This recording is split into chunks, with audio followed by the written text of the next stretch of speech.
Hello and welcome to another playbook.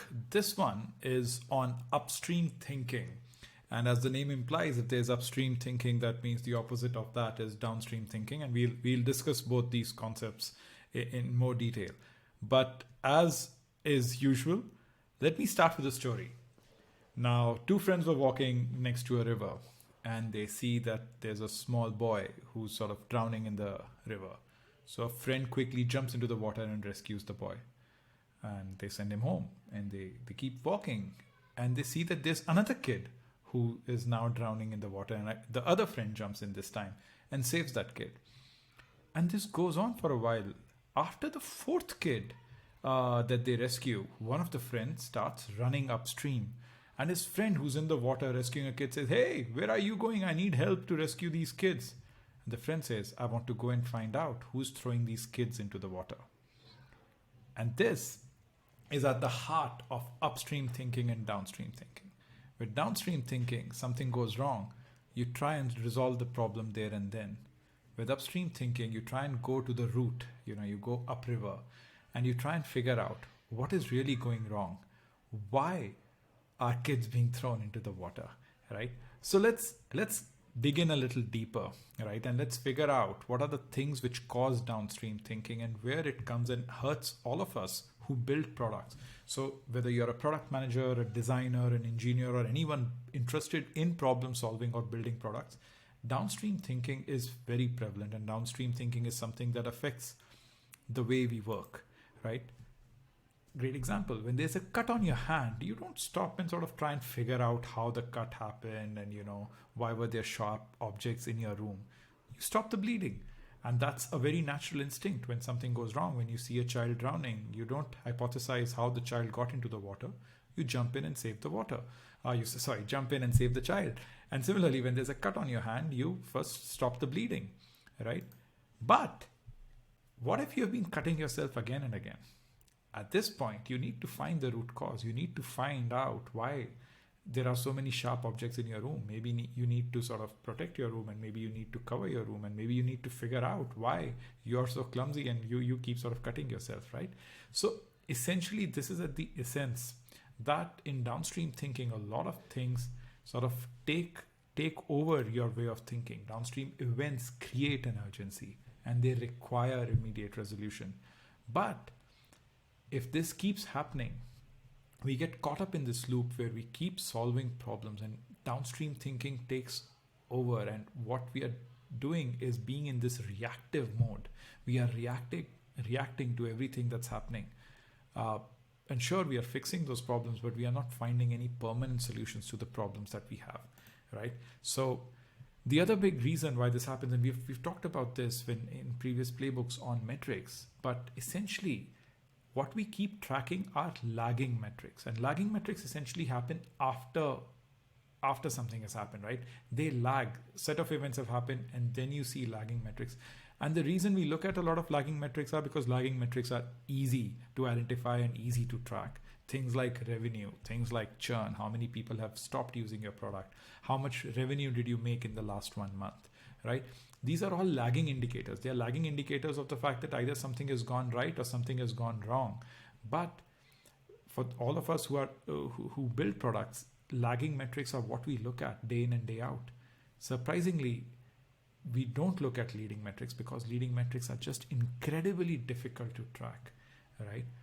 Are people using your product on day one, on the day they install your product, right? Are there early indicators of the fact that people are not finding great value in your product, right? And those are leading metrics. Leading metrics would also be that, no, your product is off to a good start and there's a lot of usage for a feature that you've built or a product that you've built. And this is why we stress so much on identifying leading metrics early, capturing them, looking at them and figuring out problems early enough. But the very nature of the fact that lagging metrics are easier to track and we look at a lot of lagging metrics means that we are constantly in this reactive phase where we are doing downstream thinking nonstop, right? So let's take a very concrete example from the world of products, right? And we'll take an example from B2B SaaS, any subscription-based product, and that's an example of churn. Now, churn is a serious issue across a lot of businesses. So what happens when you realize that a lot of your users are churning? So the downstream way of resolving this problem is that you look at, hey, there are people whose subscription is about to lapse, so let's send them out timely notifications and reminders and tell them that, hey, you should update your credit card, and you should make sure that you renew your subscription. We also give them grace period. So we say, hey, we realize that your subscription sort of ended on the 21st, but we are going to give you a grace period and allow you to sort of renew your subscription till the 28th. We also offer them discounts and offers, right? We say that, hey, you could get the next 12 months for a price of 11 months, or resubscribe now, renew your subscription now, and we'll give you 14 months instead of 12 months. So either an offer or a discount, right? But this is a classic example of downstream thinking. And I'm not saying that we shouldn't be doing all these things. Of course, you should remind your users that their subscription is about to lapse. Of course, you should give grace periods and discounts wherever possible. But you're not getting to the heart of why churn is happening, right? And if you were to think upstream, if you were to think what is causing this churn, you would look at things like, hey, while this user purchased a subscription for a year, they actually never really used that product in the very first month. In fact, in the very first week itself, that their month-over-month retention was very poor, or their week-over-week retention in the product was very poor. Their actual product usage, amount of time spent using that product, has been very, very low. So you had an early indicator of the fact that this user would churn out, but you didn't really do anything about it. So leading metrics like product usage did tell you that there were problems. But if you try and solve these problems downstream, when the churn is happening, you're not going to be able to do a good job, and your churn will never really go away. I mean, you will sort of protect a little bit of churn and retain a few users, but you're actually not going to the root of the problem. And it's very likely that a big chunk of the product features were not relevant to your users. And maybe they wanted different set of features. Maybe they wanted something else in the product.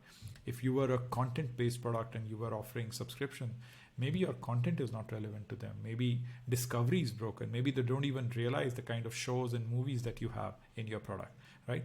So this is a great example where whenever people are faced with churn, whether it's a B2B SaaS product or even a B2C product with subscriptions, they often try and sort of react to the fact that churn is high, but they seldom go upstream and try and figure out what is causing that churn.